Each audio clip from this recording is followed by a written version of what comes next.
Like much of Xenosaga, the story of Andrew Shurinkov is fully shown to us, but not entirely directly explained. The crux of his character lies in his creation, as a product of the Life Recycling Act. Unlike Ziggy, however, he was not a reanimated soldier, but one created exclusively for war. Essentially a genetic super soldier, Shurinkov was hardwired, from his body to his mind, to do nothing but fight and kill. It was people like him that were a result of several organizations expanding the meaning of the Life Recycling Act, an already ethically dubious proposition. The telling line for how the lives of these soldiers went comes from Shurinkov while talking to Shion in the White Void. The fortunate ones were those who could adapt to that way of life. Even luckier were those who died on the battlefield. We see Shurinkov struggle with no longer having the purpose he was created for by undergoing personality reconditioning. Several levels of it, in fact. We're never told what all the levels mean, but we can assume that they become increasingly more invasive as they go up. Personality reconditioning has a very similar logic to it that the Life Recycling Act did. People who commit crimes they would normally be imprisoned or killed for are instead subjected to this procedure so they can return to the workforce. Though you might see on some level this being a mercy, it's also another example of people being treated as resources rather than people. The level of reconditioning that Shurinkov underwent involves the use of nanomachines. These nanomachines are in his brain and forcibly try to alter his mood and thought patterns to be, well, normal seems like the wrong word for it, but that's the idea. When we see this symbol appear on the commander's forehead, that's actually the nanomachines going into overdrive to suppress his murderous instincts. By the way, these symbols are actually letters of the Hebrew alphabet, and yes, that is significant, and no, I can't tell you about it yet. This is why he refused to let Momo administer aid to him after his gang fight. He was afraid she would detect or mess with his nanomachines in some way. We also see that these nanomachines just weren't strong enough for Shurinkov.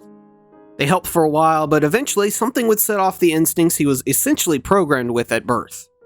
The scene with his lawyer-turned-wife might be a little confusing, but she essentially used him so that she could have a child clone of herself.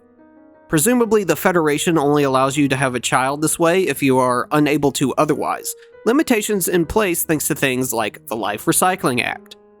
Shurinkov's lawyer saw him as an excuse to get her license, since passing on the genes of a super soldier predisposed to going into murderous rages is probably not a good idea. When Shurinkov undergoes the highest level of personality reconditioning, well, it was the highest until, he's said to now have the rights of a Realian, essentially being government property. This is deliberately said because it shows why Realians exist in the first place. Clearly, having human resources is a big issue in this universe. The Life Recycling Act didn't work, and now Realians are the next step. Presumably more successful because they're everywhere, from the Wogende to the Durandal Jr. ship. But back to Shurinkov. It's impossible to talk about the commander without drawing parallels to Virgil. Both are military men, yes, but their roles in the story so far are similar as well. We don't know what crimes Virgil may have committed other than he ate fucking androids at some point, but we aren't really meant to like him. He's a racist asshole, essentially, but he dies defending Shion by the hand of Shion's creation.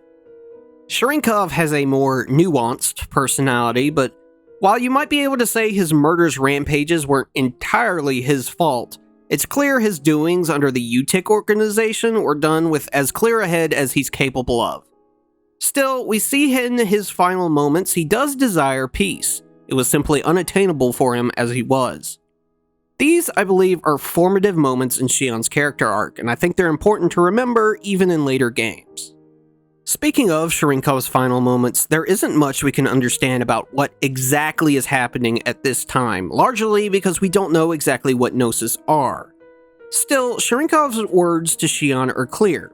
She may not have much time left. Like him, she was in the process of being saltified by a Gnosis, which we still don't understand, but clearly, something made Shurinkov turn into a boss fight. Whatever that connection is what allows Shion to see Sharinkov's thoughts as he dies and speak with him. Stepping back a bit, it's pretty clear from context clues that the remains of Ariadne, the planet that disappeared, apparently because of Sharinkov, are inside this giant Gnosis. We're also shown how Sharinkov managed this, at least partially. It was the Zohar emulator, used in something he calls the Zohar Link experiment. Whatever the Zohar emulators are, they clearly attract the Gnosis, so we're then led to believe that the Gnosis came and ate up Ariadne. The why, then, was the only thing left, the Zohar emulator. Why would the Gnosis take an entire planet and leave the one thing they clearly want?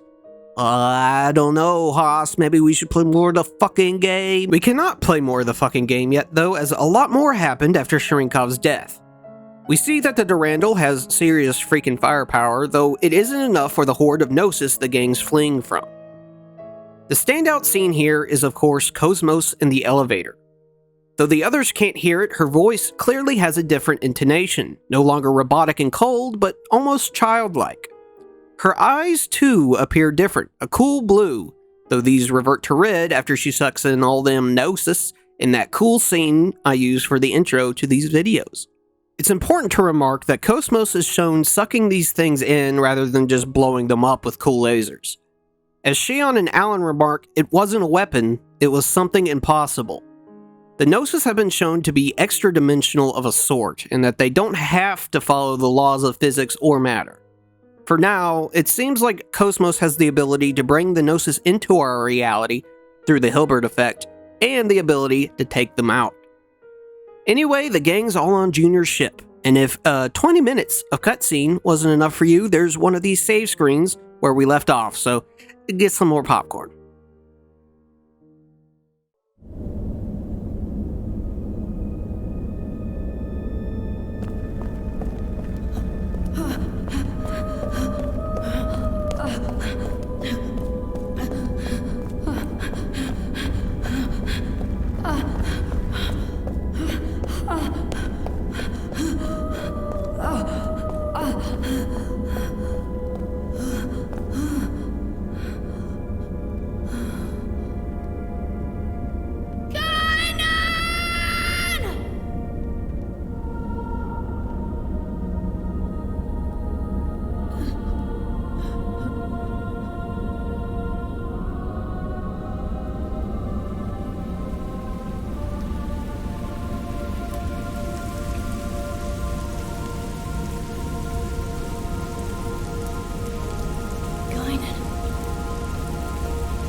Don't say anything.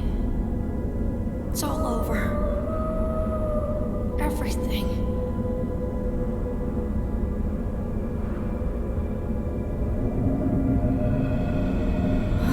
Vito!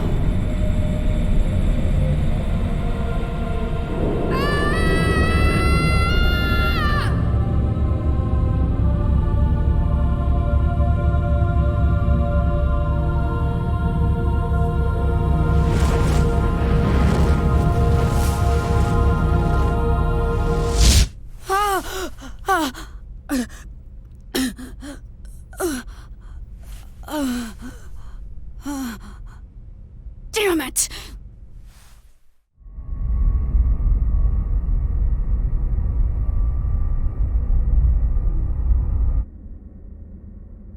What is this place?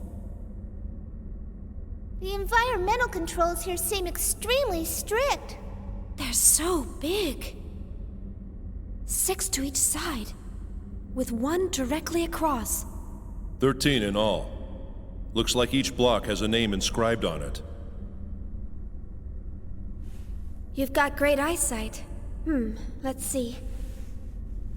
Peter, Andrew, Boanerges, Thomas, John, Philip, Matthew, Bartholomew, James, Thaddeus, Simon, Judas. And the last one? It appears to say Marian Kind. Marian Kind. I think I've heard that somewhere. It means the child of Mary. This is where we store all the really dangerous items. Stuff like this.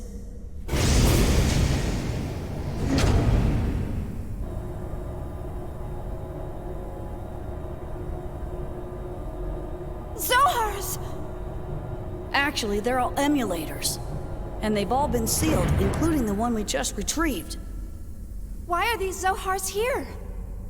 Well, our corporation does dabble a little in everything. Besides, these days, you can't get by without having something to deal with the Gnosis. And we definitely can't wait around for the Federation to get off its lazy butt. What's in the room across from here? Nothing pleasant, I'll tell you that much. You're not going to show us? Trust me, it ain't something you'd want to see. Even if we were to consider the diversity of your businesses, you're still a Foundation, right? I mean, the weaponry on this ship far outclass those on any warship. Who are you people, anyway? We were more or less a government organization previously. Well, I guess if you want to see it that badly.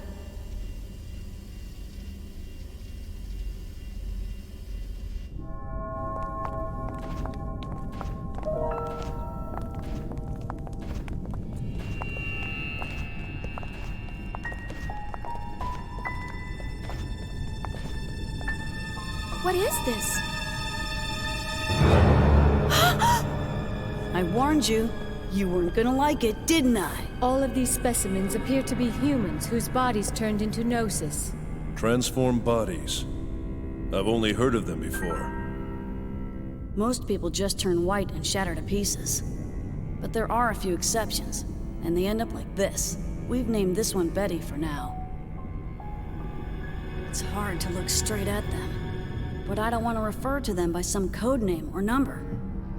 It's just not right to treat the dead like mere objects. Is that a lady? She was a little girl, the last time we saw her. People turning into Gnosis? Have you learned anything about them? Not much. Plenty of Gnosis remains have been recovered to date, but nobody's learned a thing from them. You know what they're composed of? No. Sodium chloride.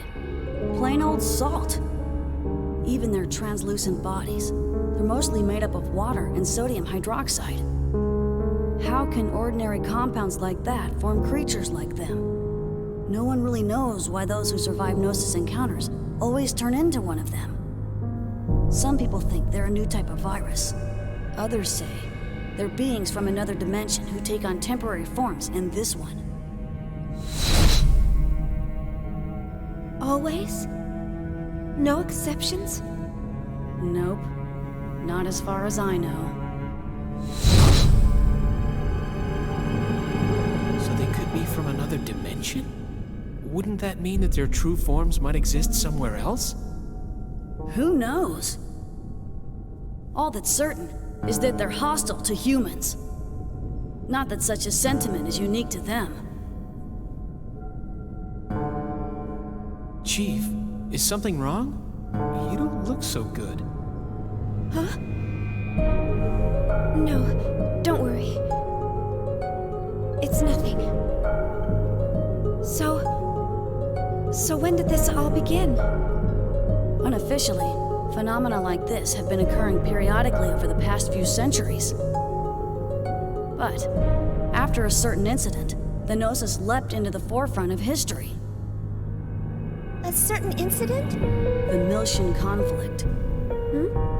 Joachim Mizrahi. It was he who opened Pandora's box and unleashed the Gnosis upon the galaxy, and we're all paying for his ambition. Joachim Mizrahi, the brilliant scientist who founded the UTIC organization. Brilliant? He was a lunatic. Unable to bear his curiosity, he invited the Gnosis into our world. Lunatic? The Foundation was established after the war by the newly formed Second Miltian government to clean up and investigate the facts behind the incident. Technically, that's our real job. Problem is, the funding's tight in peacetime. On top of that, running the Foundation takes a staggering amount of money, and the management of these Zohars ain't cheap either. So, we ended up privatizing part of our operations and became a foundation. We never imagined that some of our side businesses would hit it so big, though.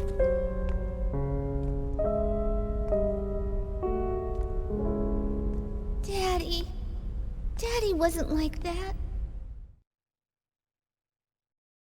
So you might have picked up on this, but the names on the Zohar emulator containers are those of the 12 disciples of Jesus in the Christian Bible. As for the 13th, well, Child of Mary, I think you could probably take a guess at who that means. So, big indications of something here, especially when you note that the symbols on the Zohars are also letters of the Hebrew alphabet. Also, confirmation that people attacked by Gnosis turn into Gnosis themselves, and when they don't end up much better. Finally, we learn more about Joachim Mizrahi, and that he founded UTIC and his work brought about the Gnosis in the first place. I feel so bad for Momo in this cutscene. They really nailed that kid about to cry look when Junior calls her dad a lunatic. We now have free roam of the Durandal, though everyone's worried about Momo as she's wandered off on her own. Well, maybe not Alan. He tells us he's wanted by Shelly, Junior's assistant, on the bridge. We start to head out when we get an email letting us know that the environmental simulation for the interdimensional ghost whale we were just inside is available. We go forward a couple steps where we get another email. This is from Sugiyama Securities, which is a return on one of our investments, this time from Vectorcom. They give us the disarm key, which is used on the slide deck at the Elsa. Okay, weird. Another weird thing, the Durandal is so big that you need a ship to get around your ship. Well, really, it's more of a tube, but still is big. We start our search at the residential area. Inside, we find a bunch of hallways and rooms, and this man in a fancy hat who tells us that the Durandal is as big as a colony, so it has plenty of civilians and police officers like him. We of course start blowing shit up, right next to him, and stealing the things inside. Here we find 2 booster packs and ruin this dude's day. Or maybe not, he doesn't seem to care. Booster packs are used in battle and increase the character's boost gauge by 1. Up ahead, we see a sign for the game room, and being elite gamers, we of course head right for it. There's only one game in here though. In a chest, we find the Casino Pass. There is an EVS point here, so we might as well try out another mini game. Not the one we just got though, we'll go with the drill. The drill game kinda fucking sucks, in my opinion, but it makes up for it in actually being pretty useful. The game itself is played the same as the drill on the Woglinde, just like a crane game but with a drill. There are 2 modes we can play, free mode and mission mode. Free mode gives us a bunch of boxes we can break with items inside. After we use up all our drill attempts, we can loot whatever we found. These are mostly stuff like medkits, not super important, but useful. Every now and then we can get drill keys, however, which can open up these special capsules for special items. There aren't any unique items here, but there are nice accessories we can get. Later, though, I have to prepare myself for the drill. Mission mode doesn't reward items when you break boxes, but rewards special items for completing special missions. These range from limited time to limited tries and unlock as we progress in the game. We can only use free mode a certain number of times before we have to wait for a bit, so it's at least worth it to come back every now and then and farm a few items. We return to the real world and blow up some more vending machines for a medkit DX. Inside this room we find a shop where we sell enough stuff to get to 6,000 Gs, for reasons that will become clear shortly. We also raid someone's closet for another medkit DX. At the far end, we find this guy who asks us to register for the Shelley and Mary fan club, but we do blow up all the shit behind him to find an Ether Pack S and 2 Ether Upgrade A's.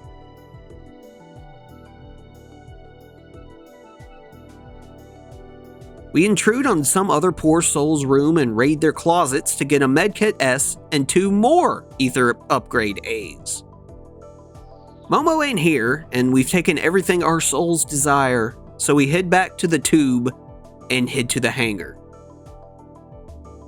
There isn't much here, but we do get an email, again from Sugiyama Securities. They have a new investment opportunity for us, 3 choices once again. We got Sejima Steel Manufacturing, Hamilton Heavy Industries, and Alkema Industries. This time they went, oh look, 6,000 G, that's convenient. We invest in Sejima Steel Manufacturing, again for reasons that will become clear soon.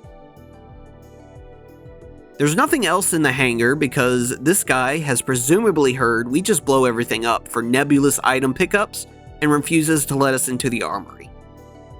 Once again to the tube, this time to the park. We hit up some honestly dangerous looking escalators and enter the park proper.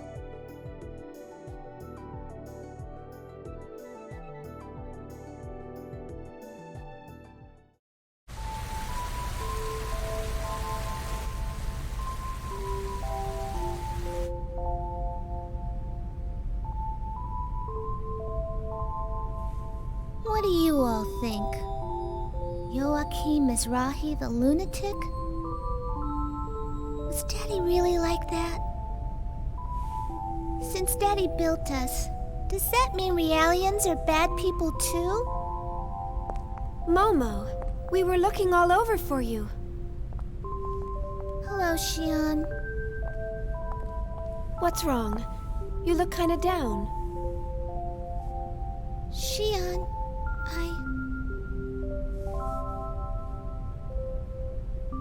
I was created by Joachim Mizrahi. He designed the 100 series Realians back when the Federation funded him. I know. Shion, Daddy wasn't a lunatic. I don't even know what I am. Identity diffusion. The eternal dilemma.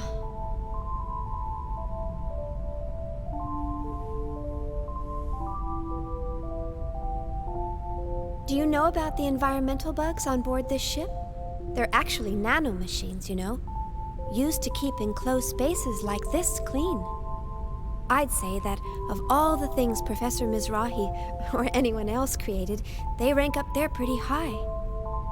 These bugs may be man-made, but they function as if they've existed all along, almost as if they were meant to be. I think Realians are the same. The only difference between us is the length of our histories. But regardless of our origins, each one of us has an important role to fulfill in this world. Besides, I really doubt Dr. Mizrahi was a dangerous person like everyone makes him out to be. And it's not just because of the environmental bugs. The work he did on Realians was incredibly insightful. The fundamental Gnosis research Professor Mizrahi left behind played a critical role in the development of modern anti-Gnosis technology. Thanks for the backup, Cosmos. I'm really glad to see you react like that. Empathizing with the feelings of others is a major factor in human relationships. Although I do not believe that the current situation called for me to act in an empathetic manner, I am pleased to be of service to you. I think Cosmos is really funny. Too bad she doesn't take instruction very well. I never got to meet Daddy, but he used to talk to me all the time before I was born.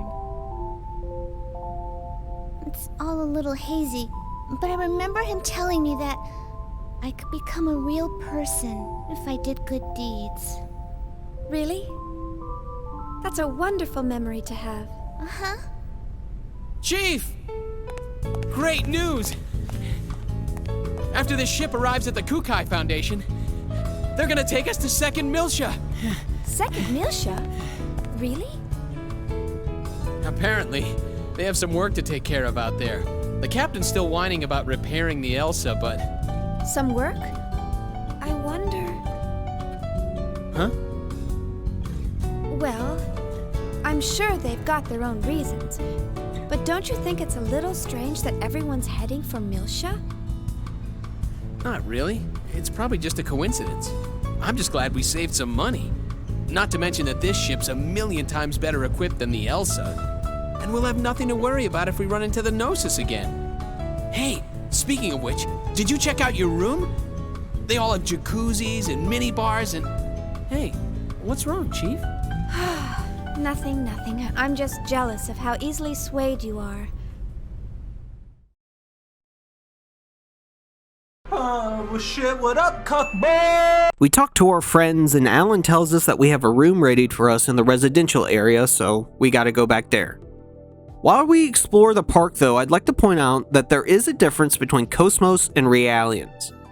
Realians are analogous to synths and other works of fiction, a merging of machine and synthetic organic parts to create what is essentially a new life form. Cosmos, despite all her fancy weaponry, is actually less advanced in some ways to Realians, being an entirely mechanic android. There aren't any specifics on this as far as I can tell, but I assume the main difference lies in their brains. Realians are wired much like humans are, with intelligence that can't even really be called artificial. Cosmos, however, has software. For now, this is mostly important in how people treat Cosmos from other androids. They're much more likely to see her as a machine, a thing, than they would even a Realian. Anyway, as we leave the park, we are accosted by yet another email. Again, it's Tsukiyama Securities letting us know our investment has already paid off. And they send us 72,000 fucking G. That's 72 G's of G, my G's. We are fucking made, boys. We head to the residential area, of course, making sure not to talk to anyone who could possibly have a lower net worth than us, where... Okay, Shion, you need to get off some lists, girlfriend. This one's from Namco again, and it's an ad for Ace Combat 4, released in 2001. Do you even know what a PlayStation 2 was in the year 6000? Whatever, we're too rich to care now, so we head to our abode and get some well-deserved rich person sleep.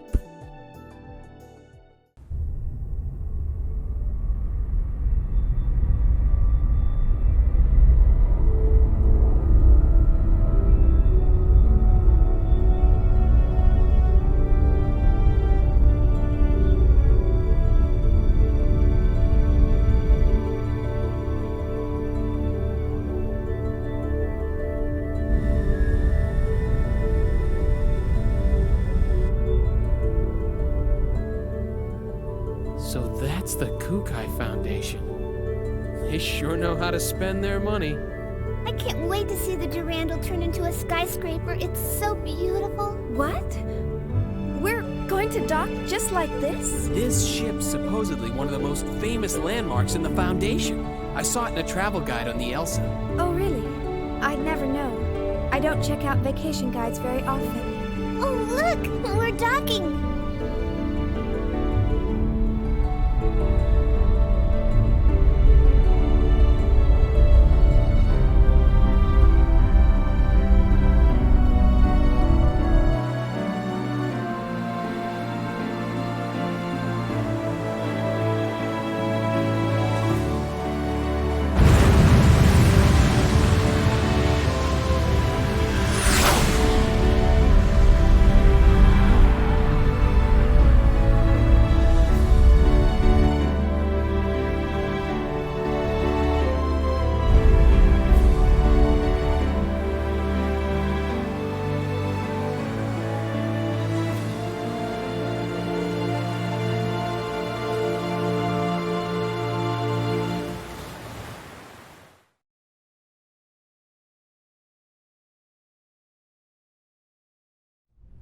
Wow! New Year's Eve is the best time to visit. The evening metropolis is quite a sight to behold with all her lights. Guinan Kukai, the managing director of the Kukai Foundation. Huh? Junior? What was that? Nothing. Nice to meet you.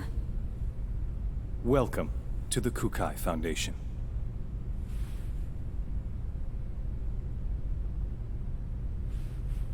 I heard about your situation from Captain Matthews in Chaos.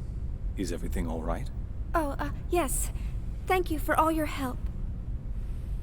Enjoy your stay. What's wrong with me?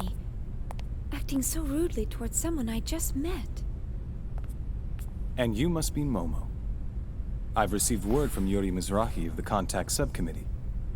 We'll make sure you get to Miltia safely. From Mommy? Right.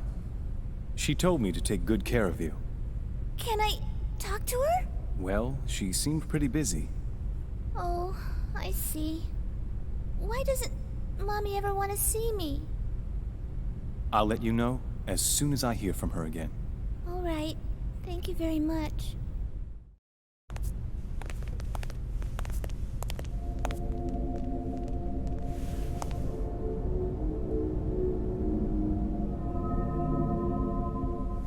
No, it can't be.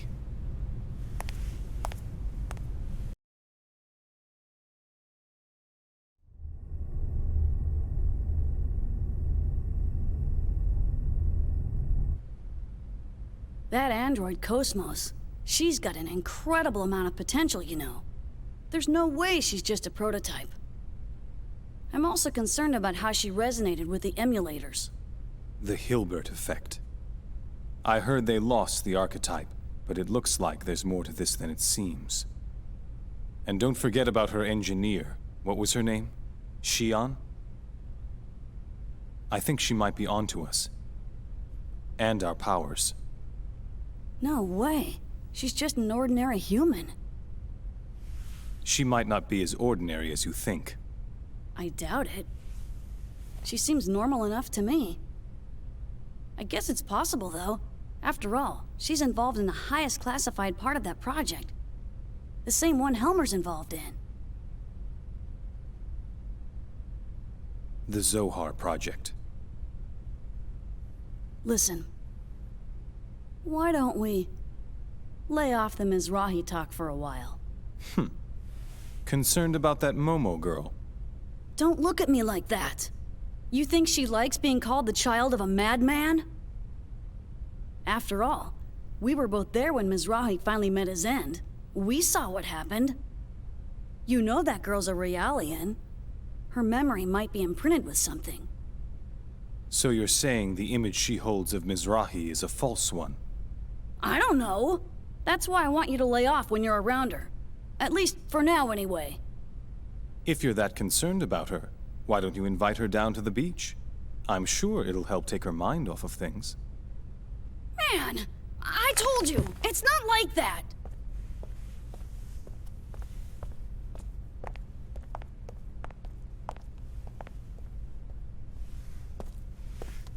Hey. What's this?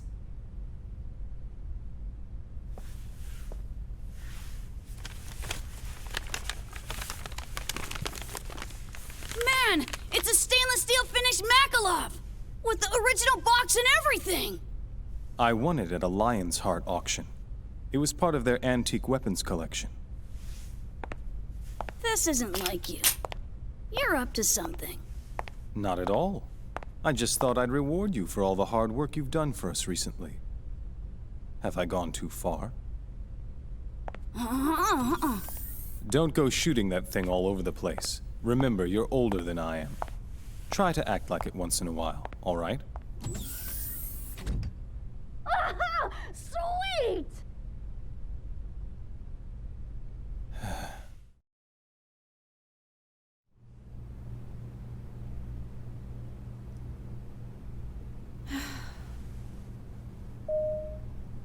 It's open.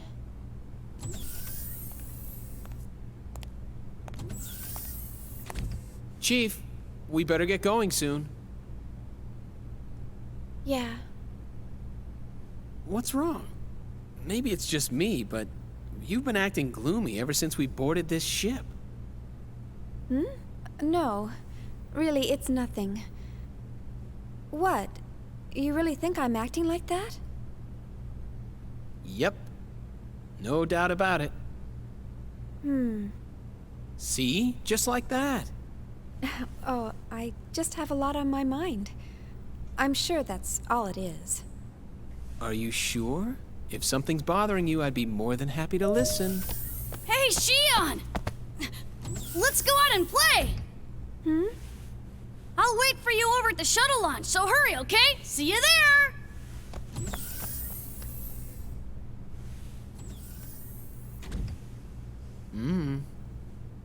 Cockball!